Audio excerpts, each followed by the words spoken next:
Hi, this is Steve Hargadon, and welcome to the Future of Education. It's Thursday, the 9th of February, 2012, and our special guest is Alan Blankstein. Alan, thanks so much for being here. Pleasure. Thanks for having me. So there are times when this interview series feels like it pays me dividends back in gold, and tonight is one of those nights. The serendipity here is hard to believe. This book is now on the top of my must-reads list, the very top, and I'm really hopeful that we'll be able to convince you of that in this recording or if you're here live. There's so much of the material in this book that repeats things that we've talked about in the interview series that I'm actually feeling a little sheepish about some of the things that I'm going to bring up. So if it feels like we're hitting familiar territory, that's good. Repetition will be good for us. The Future of Education is sponsored by my Web 2.0 Labs project, providing places for educators to talk to each other, and Blackboard Collaborate, the user community I run for Blackboard Collaborate at wecollaborate.com. Coming up at the Q and ISTE shows, the terrific crowdsourced activities. This is the fifth year. It's the fifth year of Classroom 2.0, and it's the fifth year of our ISTE affiliation.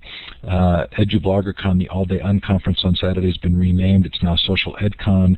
The Bloggers Cafe will be there. We're going to do an Ed Incubator program. We've got live streaming. If you've never presented before, you can present. Not only can you present at the conference by signing up, but you'll also be able to be streamed out live. This is so much fun, and Q is letting us do the same kind of extensive program at the Q conference in Palm Springs. So if you're going to either of those conferences, please look up Q Unplugged or ISTE Unplugged. We will have a birthday cake at both, I think. So for the 5th anniversary of Classroom 2.0, we're doing a couple of fun things, one of which is the Ed Incubator program. PBS NewsHour is our first project, helping them find a group of educators to give them feedback on their programs. Just go to classroom20.com, click on Ed Incubator, and join up. It's a terrific group. They're dying to get some good feedback from teachers. We're also going to produce Classroom 2.0, the book. There'll be a treasury of best practices of using web tools in the classroom, and you're going to write it. So every submission will get posted to the web. We're so excited about this. Some select number will actually be placed in a printed book, but do go to classroom20.com and click on the book to find out more. And we've got some great virtual conferences coming up. Of course, all of these are free, and they're worldwide. We're going to do a Classroom 2.0 celebration. We do have a date for the Gaming and Education Conference. That's going to be April 26th. The Alternate Education Conference will be May 10th through the 12th. That's homeschooling, unschooling, unplugged, everything. The Future of Libraries will be October 3rd to 5th, and the Global Education Conference November 12th to 16th. Coming up on the show, next week we talked to Khalid Smith, who's the lead at Startup Weekend EDU. A little bit of controversy there because they've now partnered with Pearson, but it will be very fun to talk to him, and we'll be gentle. Jane Hart's going to talk to us about social learning. Ruth Sueli is actually going to postpone, but Dennis Litke is a new addition to this list. He's coming on Friday, February 24th. He's been scheduled before and missed, but this time we're sure he's coming. David Weinberger is going to talk about his book, Too Big to Know. You've seen most of this list before. I'm actually going to go down to April 5th because Alan's going to know this, I think. Joseph Grenny, one of the co-authors of Crucial Conversations, was going to talk about vital behaviors and sources of influence. It should be a lot of fun. That will probably come up tonight as we talk. And I think everything we do, there are a couple of new ones there, but I think they've all been announced. If you've missed the show, they are all recorded. There are over 250 of them now. I'm kind of proud of that. I think we've really done a great job of bringing together a real diverse group of voices, many of whom are going to be mentioned tonight. So that's a lot of fun. They're all available at futureofeducation.com in full Blackboard Collaborate or in MP3 form. So this is our chance to let you indicate where you're participating from if you're in the live show. Look for the icons to the left of the map. You're looking for the star. It's the second one down. Double click on that and then click on the map. And you can let us know the time and the temperature.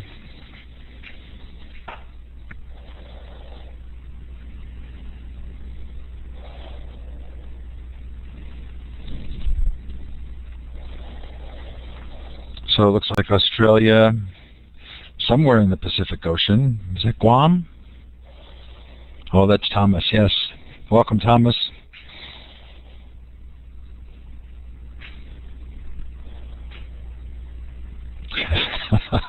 Angela, nice to have you with us.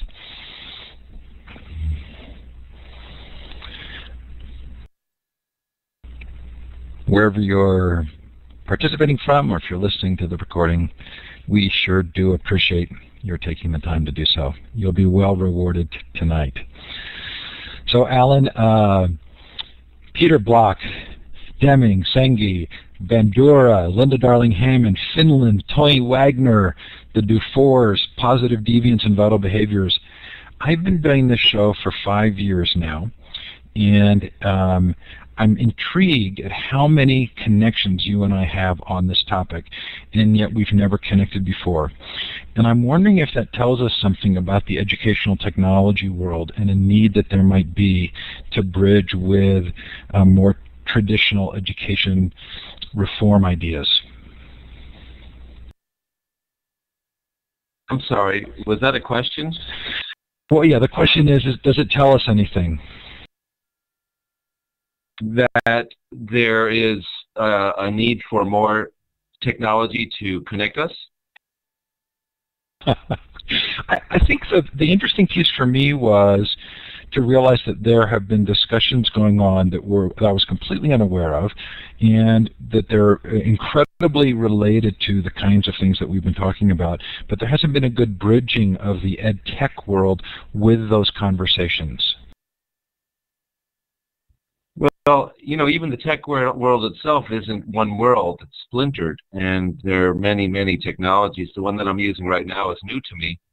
That isn't to say that I'm a guru of tech. I'm not. In fact, I'd probably be better answering other types of questions than those focused only on tech. But I think that we're not in a monolithic, homogeneous situation. It seems to me that there's a wide variety of technologies out there, and except for a few that have risen to the top, like Facebook and Google, it's questionable as to whether there is one world or one technology that we can all look to connect us. Well, this will be really fun, and I'm glad we're making this connection. I'm going to tell a short story. I promise to do less talking for the rest of the interview. But there were two things that have happened to me in the last month that really have led to my appreciation of the answers in the room. The first was I went to a conference at Stanford around the Finnish education system, and left the conference with having really sort of drilled down to a deeper understanding of what I think was taking place in Finland. I don't think it was the test scores. I don't think it was the practices. I don't think it was even the narrative of equity. I left somewhat convinced that it was the fact that there was a consensus narrative that allowed all of the stakeholders in Finland to come together and bring energy to that program. So then I went to a conference in Texas for the Horizon Report, where they do this process, this really brilliant process of sort of identifying technologies that they think are going to make a difference in education. And we got to the end of the 2 days, and I stood up and I said, they were asking for action items, and I said, I'm intrigued at the degree to which we want to push down the conclusions, but I'm convinced what we need to be doing is pushing down the process. So am I right in feeling as though I've directly connected with your material? Yes, Steve, absolutely. In fact, I just had that same conversation with two different superintendents today. It is about the process, and we're somewhat infatuated with the product, at least here in the States. Also discovered Roland Barth, whom I didn't know before, and I had been reading his material and sort of stunned at this sort of what he describes as sort of list making, this idea that we will look at a set of practices, determine that the outcome is good, and so try and kind of push that list or the set of practices to others to follow through on. And you quote, and I think the book is titled after a quote by Peter Block, that talks about people will be accountable to those things or committed to those things that they have a hand in creating. Why is it we have trouble doing that? That's a great question, Steve. I guess it depends on who we are. And in the case of the United States and in many other Western countries, there's a heavy policy hand involved in education. And so policy is driven by, in this country, to a great extent, money. And unfortunately, moneyed interests really could care less as to whether or not there is a buy-in. And I would even like to go beyond the word buy-in, because that implies that I've sold you something. So it's really a matter of an intrinsic desire to address a particular item on the part of practitioners. And practitioners who have children right in front of them are inherently, along with parents, natural allies to wanting to inherently do what's good for those same kids. And so you mentioned Finland, but in this country, unlike in Finland, trust of practitioners is not very high, and that conspires along with moneyed interests to go and push an agenda that may not have anything to do with children. There's a line in the book that I sort of sat up and took notice physically, because you talked about the fact that there aren't financial incentives around this kind of local community-based process, and so these are not the solutions that are going to get pushed by vendors. Has anybody argued back with you, or is there pretty much an understanding that that's the case? I just had an exchange with Pedro Noguera, a friend of mine, online about his decision to resign from the SUNY Board of Trustees and his proclamation as to why he did it. And I asked him what his feedback has been like so far, because he was somewhat critical of the board he was on and the direction they'd taken. And he said he's mainly gotten good feedback, and he supposes those who disagree with him haven't contacted him. So perhaps that's the case for me as well. Interesting. Okay. I really also was kind of intrigued by the connection with Tony Wagner, because Tony's been on the show and he talked about how he would do these community vision building experiences around education, and how the communities would often come up with almost identical goals and desires, but they then had skin in the game. They were a part of the process of building them. And we've talked at length on the show about sort of the 21st century skills model, and how the committees that create those lists probably have a great experience, but pushing that list down is not like pushing down the process. Can we take this a little bit further? Is there a parallel with, if we think about administrators and teachers going through this process of building a vision? I'm looking for two potential parallels. One would be with the students, and one would be with the parents. If we start with the students, should that same kind of process be taking place in classrooms? I think it's a great idea. And the issue again of trust comes up. So here's an interesting piece of information. When I started the group that's now called Solution Tree, I had published some of the main works at that point by the group that created Discipline with Dignity. And what we found out was that the advice that students be able to create their own rules for the classroom led to an exchange with the teacher, in which the students became far more severe in their declaration as to what the rules should be and what the punishments should be for breaking them. Like, if he passes a piece of paper, we should break his arm. So it's a little bit over the top for some kids. But the point is that the kids were not easy on themselves as we thought that they might be. And the same is true, I would think, of their desire for their own success. Because if you look at the work of Ed Trust and Katie Haycock's work, what they found in their research directly with children was that the students don't ask to be babied and ask to be let out of hard, rigorous academics. What they ask for is that the educators believe in them, show them how to do it, come prepared, and make the coursework relevant, but not let them off the hook. So the concerns about trust are kind of interesting. The second part is, will the students have the wherewithal, intellectually to set their own curriculum? And to that end, I would say that would take an awful lot of work to get them to that point. But nonetheless, they would move in that direction. As to the specifics of what the curriculum would be, that's another question. I don't know whether or not they have that background to create their own curriculum, and I wouldn't advise it right off the top. But I would say that the more that the students are involved with defining what it is that is relevant and what they're going to need in life, the more likely they are to actually start to participate more rigorously in class. It reminded me a lot of that idea reminded me a lot of the classroom meeting material that I remember reading, many years ago. So is there a parallel also with parent involvement? Yeah, there is. Again, similar to the students, if there's anybody who wants their children to succeed, it's going to be their parents. I know there's a bad rap on parents in some parts, but that's, I think, just a misplaced diagnosis of some problems that are being experienced. So because parents aren't showing up for all the PTA meetings doesn't mean that they don't care, for example. It can mean a lot of other things.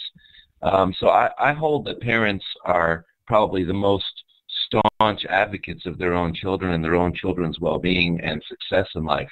Now, that being said, if parents have the background and the understanding, for example, of what Tony Wagner talks about in terms of what's needed globally, then they're going to be the biggest advocates for, in fact, having a curriculum that is globally competitive. So I'm going to go even one step further. I've loved your answer so far.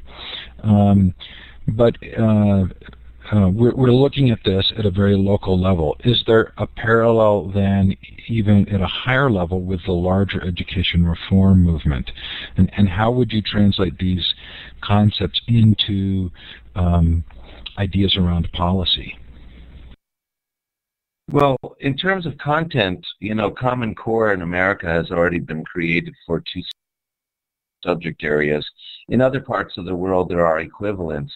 Finland has a common understanding of what every student needs to know coming out of the education K-12 equivalent. And the same thing goes in other countries. But in terms of the process and what can policy do to better advocate for the process, I've been thinking about that same question, and I think that instead of race to the top in our country and other such either competitive or policy-driven initiatives in which the focus is generally on the outcome, show us exactly how what you're going to do, and tell us that you're going to do everything we told you we want you to do, which is really what's going on in Race to the Top grants right now in America. Instead of that, the better approach would be to say, what's the process that you're going to use that's going to have these kind of criteria embedded in it? So one of the criteria is what you're getting to now, that the stakeholders would have skin in the game. They would actually want the outcome that they're working on, and that they would actually create what that outcome is to some extent. So I think maybe if policy, like everything else that we're involved in, including practice, were to shift from product to process, then we'd probably have something that really was scalable instead of something that only works in one particular spot. So I've gone through the same thought process, and I'm living in Utah this year. I'm calling it a sabbatical, but it's been really interesting to be here because in Utah they have a real push for immersive language schools. And intriguingly, the narrative of immersive language schools seems to really bring everybody together. The students, the parents, the teachers, the administrators, and the legislators all seem to kind of agree. And I've wondered about those kinds of narratives that don't directly address teaching practices, but obviously have an impact when you teach a language that's high interactivity, highly participative. I've wondered if some of those programs that kind of come at it from the side don't end up being a good place to put energy, while the larger dialogue of moving to process is a little bit harder for people to swallow. Yeah, I think that you put your finger on something interesting, Steve. I spoke to one of the top education officials who disperses millions and millions of dollars every year in grants. He's very bright, very extraordinary researcher, and I asked him about what are the grants going to be for, and then I asked him what he thinks works.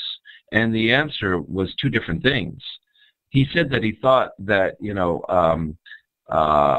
programs are going to get the money and that processes would actually be portable and that programs were not. So a program could work in one setting, in one context with, a certain amount of assistance from the outside provider, for example, and maybe not without the assistance later. So in other words, the program has a shelf life that's pretty short. Whereas he felt that processes were portable and that they could work in multiple environments, and principles, too, were portable. So, failure is not an option. The first book that I wrote, the subtitle is Six Principles That Guide Student Achievement in High-Performing Schools. And so these 6 principles would, from his vantage point, be portable to various contexts, but it's not what will get most of the funding. And so I asked him why, and incidentally, during this part of the interview, he asked that I shut the tape. So that's a little telling, but he said that basically he didn't think that people could get their hands around it. They couldn't wrap their minds around it. It's just like what you said now. It's a little bit too out there for many, and unfortunately, therefore, they go for the more canned, easily understood program. Yeah, we've talked about on the show the role of narratives and how much they shape kind of what we do, and the need to have agreement, and the fact that the equity narrative in Finland is not one that would probably play very well here. We don't do equity well in the United States. We have a belief in bootstrap or opportunity, but we don't necessarily have a belief in equity. In fact, that could be a negative if you think of it as socialist or communist. But I've wondered also about the narrative of individual strengths. It feels like that's another kind of narrative that people gather around that then involves shifting practices and processes. Individual strengths involving shifting practices and processes. You lost me a little bit there. I'm sorry, Steve. Help me out. Well, that's okay. We've interviewed Jennifer Fox, who started a school and wrote a book on Your Child's Strength. It's sort of the Strength Finders movement. It's the look at individual unique talents. It feels to me as though parents believe their children to be unique and valuable. It's a sort of a larger narrative that we've kind of uncovered in sort of mass customization, and this idea that you can buy sort of exactly what you need. And I've wondered if that narrative of individualization of learning is another case where it brings it's a narrative that people have consensus on, but also brings a change in the processes that take place in a school, or the opportunity to rethink process. Well, the idea that we're all individuals and there needs to be differentiated, instruction and so forth, I think is on target, but not dichotomous with the idea that we do have some collective desires and potential collective vision.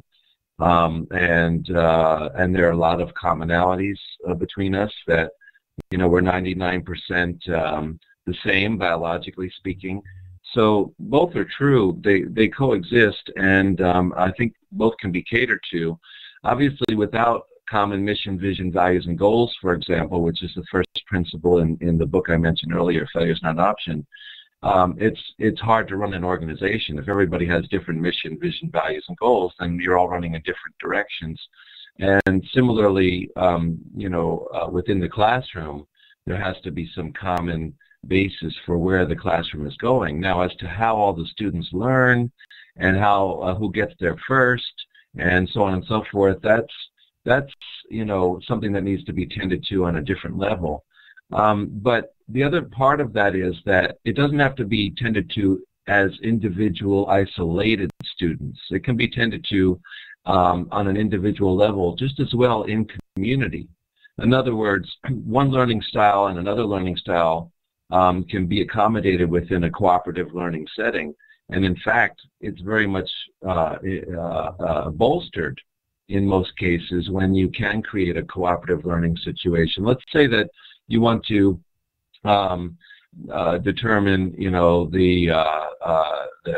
the basis for Pythagorean theorem, and you start out with the students in the classroom and you ask them to start, working on that basis in smaller groups.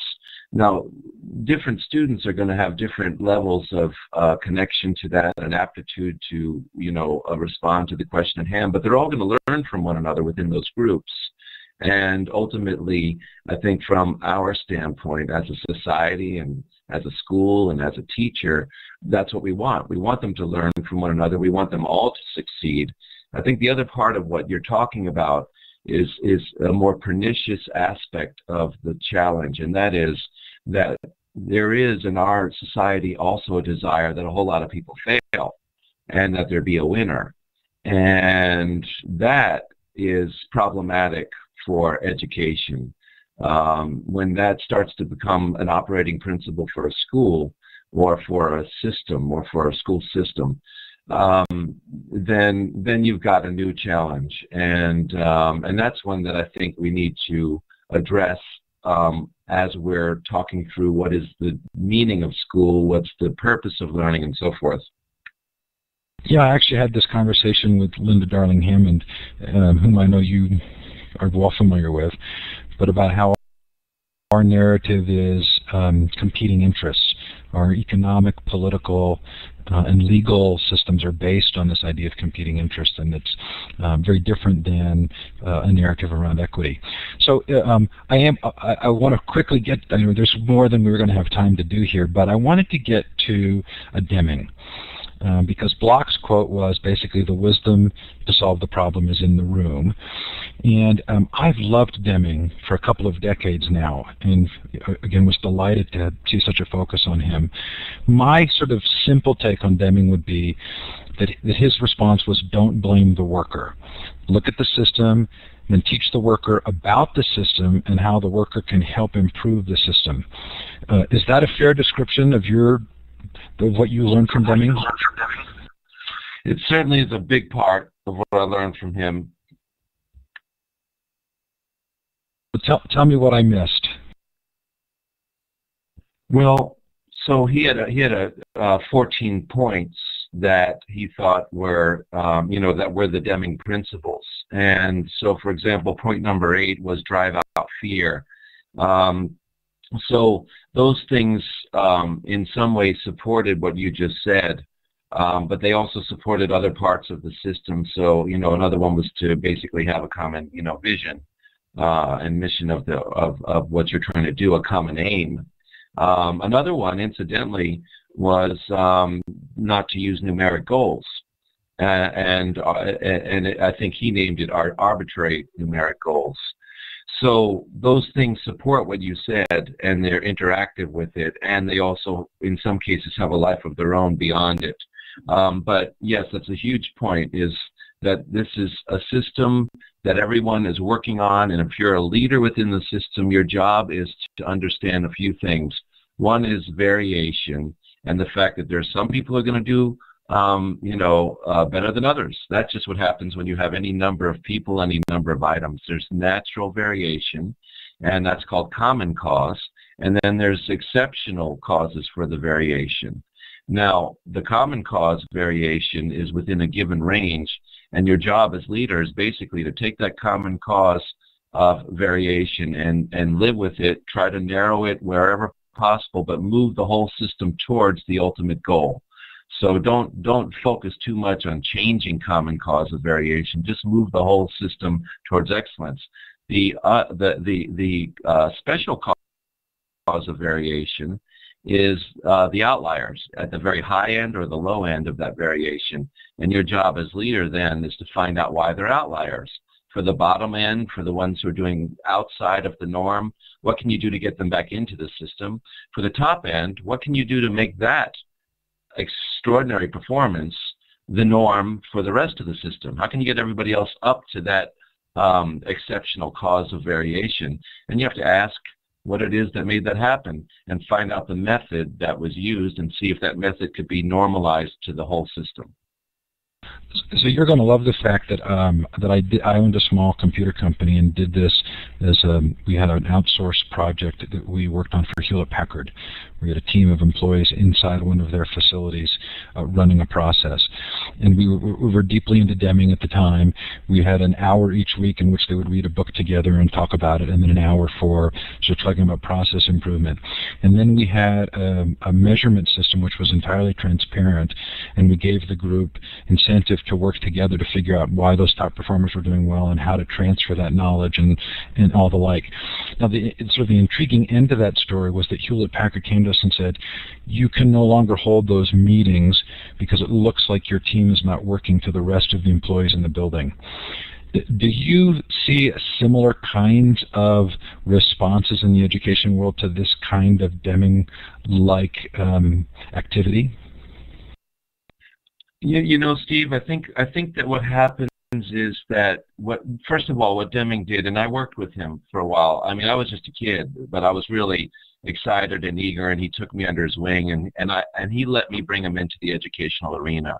So we did that, and then we brought Peter Senge to join him, and then the rest was the launch of the PLC movement from there. So he found that even in corporations, he wasn't well understood. So the first challenge is to, actually be understood. The second one is, relative to that, is to be accepted. And if you're not understood, then usually all sorts of rumors start to abound about what you're saying and what you're doing and why you're doing it. And, there's a certain amount of paranoia in human nature.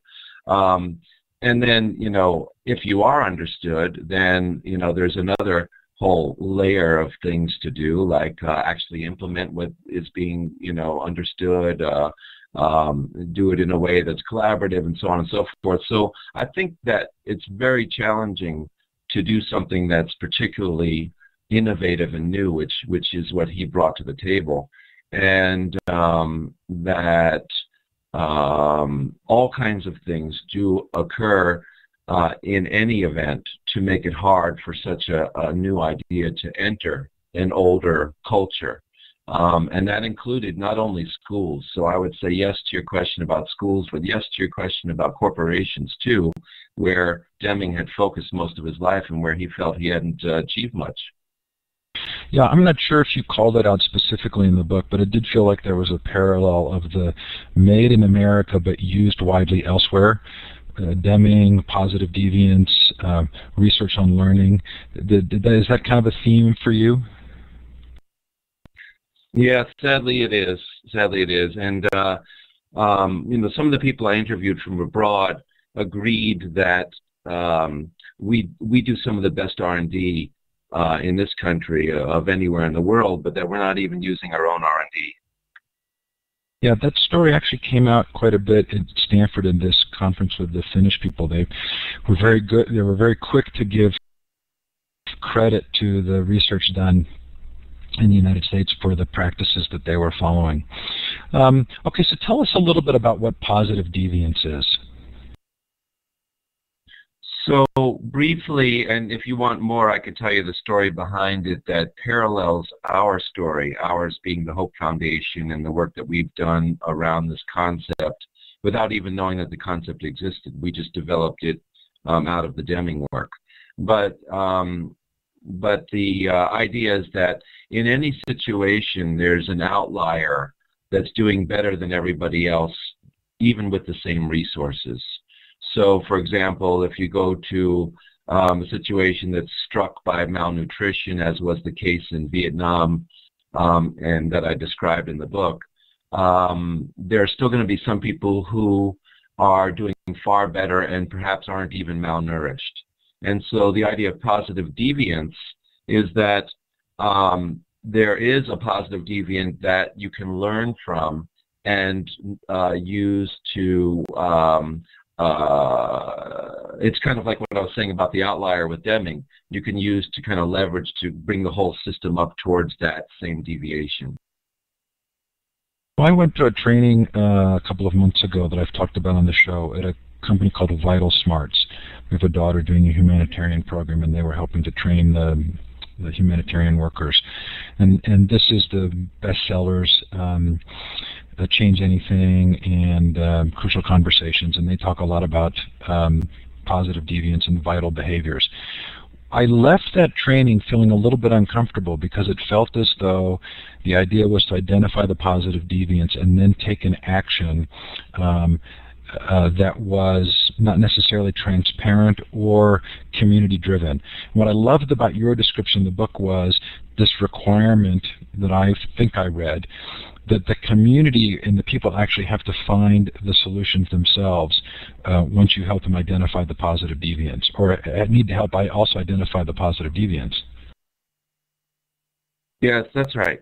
So because the case in Vietnam is so clear-cut and I can draw a circle around it, let me use that, and then I'll try to translate it into the work that we do. So in Vietnam, what happened was that Save the Children was brought in to address decades-old malnourishment among children and their families. And when they got there, since they were a U.S. nonprofit, the government basically said, we gave you a 6-month visa, but that's all we can give you. There is antipathy towards American organizations, so you'll have to prove efficacy in 6 months in this decades-long problem.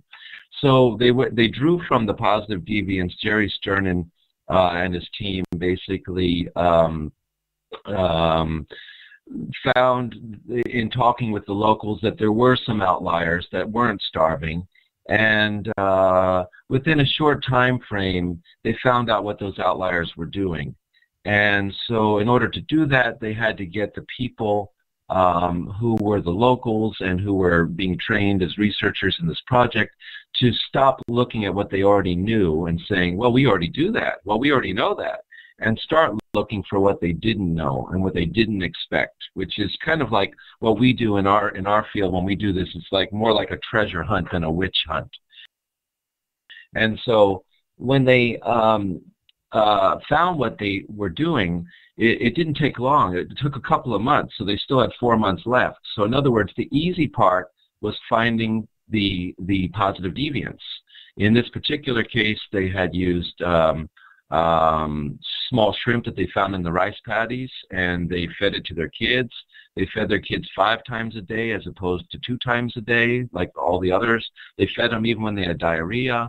They washed their hands regularly and so forth. So there were a few vital behaviors. But the team that found all of these vital behaviors was also part of the locals whose children were starving. So they had a lot of skin in the game. They all wanted to succeed. And so then the hard part for the next 4 months was, how do you get everybody else to do it? And the answer was to help them to have the same discoveries that you had, not to give them the answers, but to help them have the same discoveries. So when we do our work to scale positive deviance within a district, and we bring all the school-based teams together for a day of, quote-unquote training, instead it's really them talking and them learning from, one another, and them having new ways to converse, which we do give them. We give them tools to talk about things that lead to different outcomes. At the end of that day, they have to do a reentry plan, because if they come back with the answer, they're sunk. What they need to come back with is a process that they reiterate using the same tools that we used and the same tools that they've been using that whole day. So they have to reiterate that same process in their own schools in order to get to the conclusions that everyone else will then buy into. And essentially what I hear you saying is, in every school, in every district, there are things that are being done well. And if we can focus on those in a positive way and use those as building blocks for within a process of identifying them, that people will want to come to understanding them and then building success around them. Sounds a lot to me like appreciative inquiry. Boy, now you're bringing me back to my childhood, Steve. Yeah, so I think appreciative inquiry is part of it. The augmentation might be relative to some other fundamental principles that go into this process. As you said earlier, one is that you have to make sure that there is skin in the game, meaning, do I really want to do this? And in our current context, we have so much thrust upon us that we're told to do that a lot of times we just have to create the space for people to get beyond that and identify what they want to do.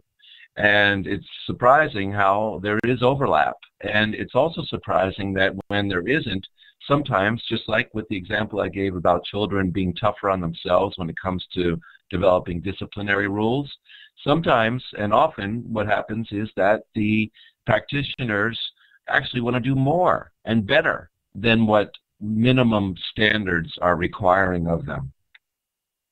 So I'm wondering if this is a meta question, or if it's just, if I'm asking a question that can't be answered, but is there a positive deviance, an identifiable positive deviant set of behaviors at an administrative or district level where you see this kind of a process iteration that can be identified at the highest levels where you would say, okay, this is a vital behavior we can really work on to help create larger change, sort of a larger domino effect?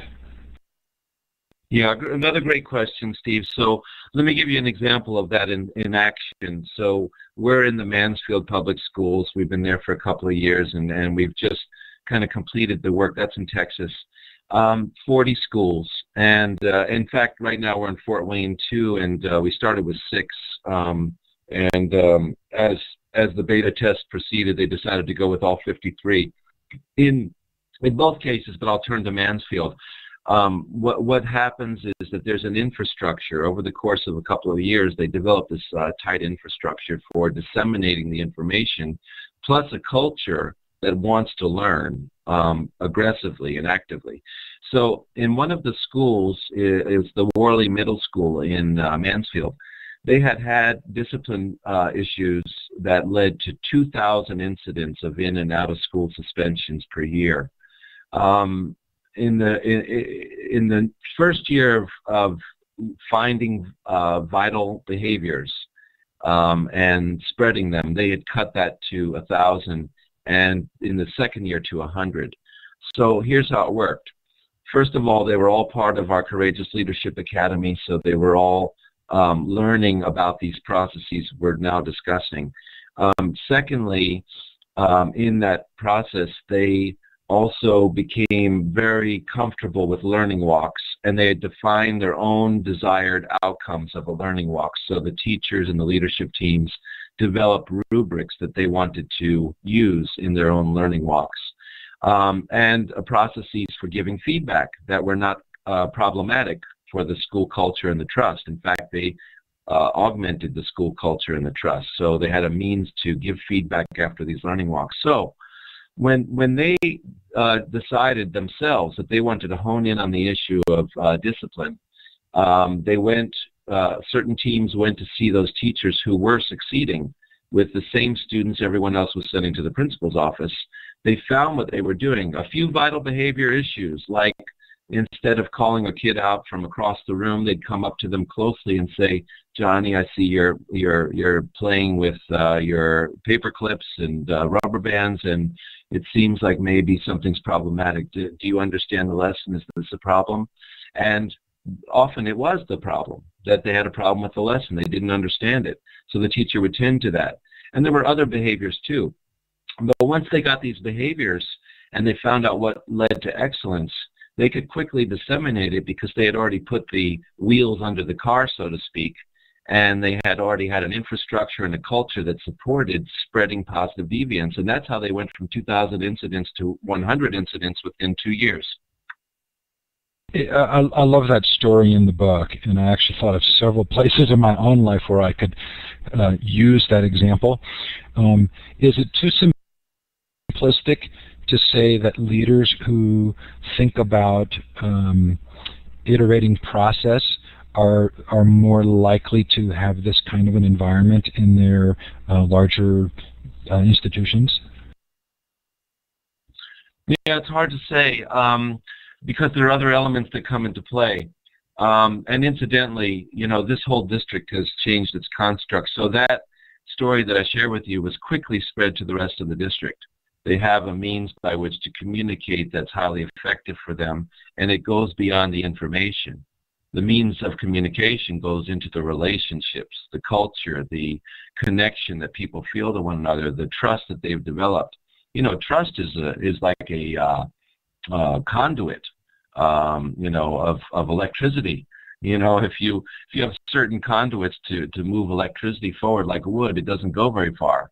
But if you have another conduit, you know, like trust in this case, or you know, in another case, a metal conductor, it moves really well. And so trust is like, you know, one of these great conduits.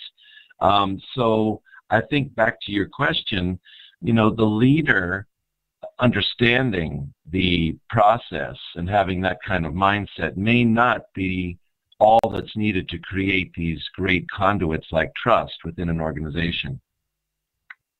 Trust is certainly a word you hear a lot in the descriptions of Finland. Okay, so we're going to move to the Q&A portion of the show. The chat has gone by much too fast for me to keep track of it, but if you have a question for Alan, feel free to post it in the chat, and I'll feel free to post it again in the chat, or you can raise your hand. If you're a brave soul, I'm going to encourage you to do this. It's the third icon over in the participant window. If you raise your hand, I'll give you the microphone. But if you have a question for Alan, this is the time to start thinking about it, and feel free to post it. While we're waiting, would you tell us a little bit about the Hope Foundation? So I started the Hope Foundation in 1989. I had already started what's now called Solution Tree in 87 and was running the two together. And it originally convened top-level national leaders from across disciplines, business, education, and government. And that's why we brought Deming into the educational circle, because his message was one of the most powerful that we were able to identify at the time, and across disciplines, although it wasn't well known in education. And so we did these policy level forums, and after I spun off the other company, which is a for-profit, I really wanted to just focus on how can we change the world and let go of the money-making aspect, which may or may not be wise. But in any event, I was a little schizophrenic. I wanted to focus on just the mission.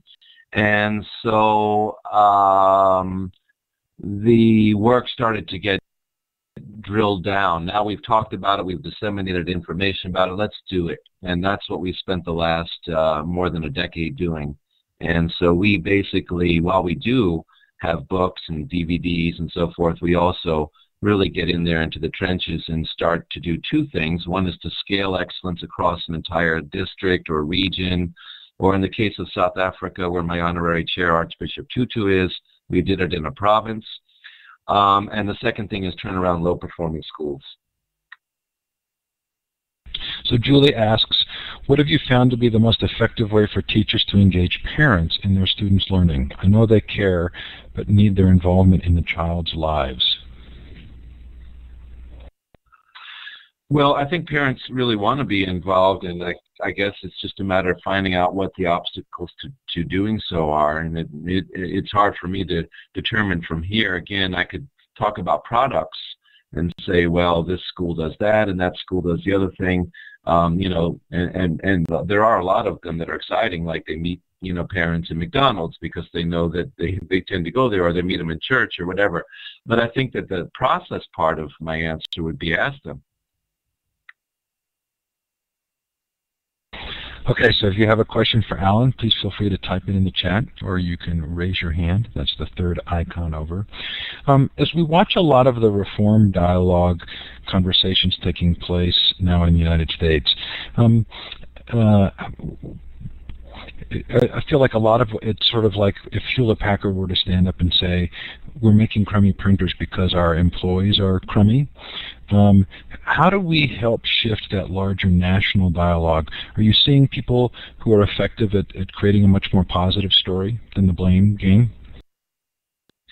Boy, that's a big question, Steve. You know, I was just talking with the prior Secretary General Counsel for Secretary Education, Duncan, and the head of the NEA, and we were in a meeting that actually I had requested their presence to, and there was a small group of people, and I think that there was concurrence in the room, and I've heard this elsewhere, that there are some players like the Gates Foundation that are calling the shots to a great extent. And so if there's a counter narrative, which of course is what I guess I'm providing, and I think frankly so are so many educators who really know what's going on from the ground up, then we need some way to get our stories out there and our voices out there.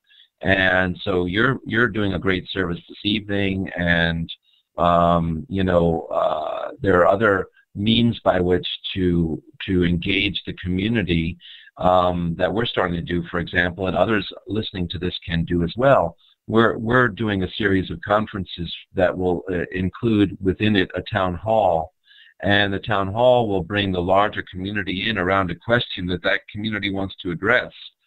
And so it's an on-the-ground, grassroots kind of way of communicating, but ultimately at the end of that, many of those leaders might come out with a new understanding, which can then translate into conversations with legislators, for example, or the media.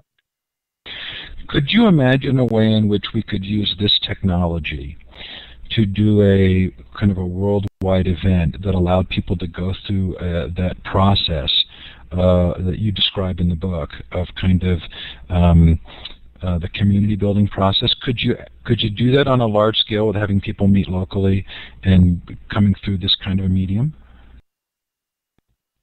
So is that an offer, Steve? Absolutely. Well, let's talk about that then. Well, I'm glad that sounds like then you could imagine it, because I can, and I think it would be really fun to think about. Have you ever used Future Search or open space technology or any of these other sort of non-educational forms of community building, and what's your take on them? You just named two that I love and that I used in our conferences for a while.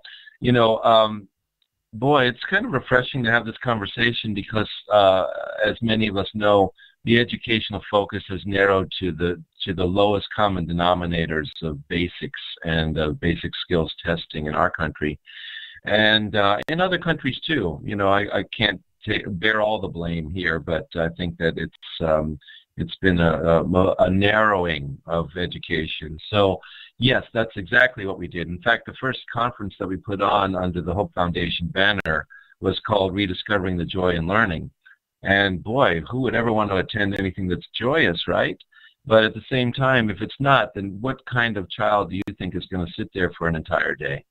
So we were all about that, all about the open space, all about the future search. I concocted the most bizarre things for people to think we would actually do, and we did it, and it worked extraordinarily well.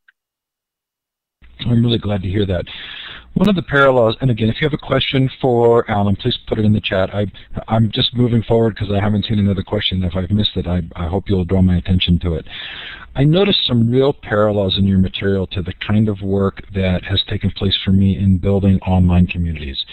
my Classroom 2.0 community, this Future of Education community, that there are principles sort of embedded in Web 2.0 of coming together to build something rather than building from the top down. And it's a story I end up telling quite a bit as people ask me why their social networking projects have not succeeded. Do you see something inherent in Web 2.0 technologies that provides sort of a ray of light in this kind of activity? I'm not qualified to respond to that. I think it goes under the heading of could we use this technology to do a process together in different parts of the world.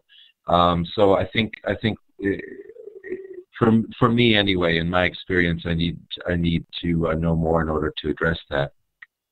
So for those of you who have listened to the show and know, I felt there was a real connection between the material in this book and the processes that we're using to build vibrant, sort of teacher-led, teacher conversation communities that I feel are sort of dramatically providing an opportunity for changing narratives and working together. We'll look forward to connecting with Alan more on that. This is going to be the final question. Patrick asks, is there data to indicate positive feedback to parents has positive education benefits? There's a lot of data that indicates that parental engagement of a certain type will have positive impact on student achievement. And while there are various types of parental engagement that one could aspire to, the one that seems to have the greatest benefit is when parents become partners in facilitating the work that needs to go on at home to support the work that's gone on in the school. So, Alan, as a courtesy to our guests, we always end on time. So I'm clapping for you now. I'm hovering over the smiley face and clicking on the applause button. The answer is in the room is my new must-read recommendation. I really appreciate you coming on and talking about it. I'm so grateful for the chance to visit with you about it, and really delightful to get to know you a little. Thank you so much. Thank you. This was a lot of fun. Thanks to Alan. Thanks to you who have attended. Next week, Khalid Smith talks about Startup Weekend EDU, and Jane Hart will be talking to us about social learning. Hopefully we'll bring a little bit more of Albert Bandura into that conversation. This has really been a treat, and again, this for me is a must-read. I really loved it, and it brought together all the threads of the things that we've been talking about in the recent past. We appreciate your being here, and take care, everybody. Have a good day or a good night. Bye now.